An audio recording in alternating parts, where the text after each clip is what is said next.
ছেলে মেয়ে মায়ের কাছে কোনো কিছু খেতে চাইলে মা সবসময় চেষ্টা করে ছেলে মেয়েকে কখন সেটা খাওয়াবে, সেটা না খাওয়ানো অবধি মায়ের মনে শান্তি লাগে না। এই কথাগুলো হয়তোবা আমি সবার থেকে শুনি, কিন্তু আমার ক্ষেত্রে কখনো এইগুলো হয়নি, তাই আমি বুঝি না।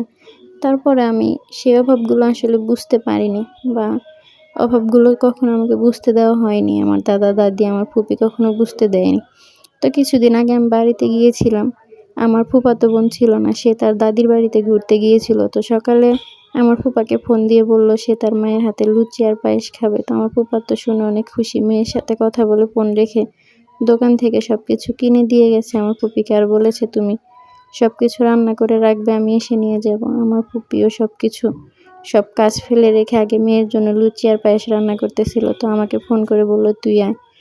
তা আমিও মেয়ে নিয়ে চলে গেলাম। তো বাসাটা কাছাকাছি হওয়ার কারণে যখন ফোন দেয় তখনই যেতে পারি আর কি, বাড়িতে গেলে।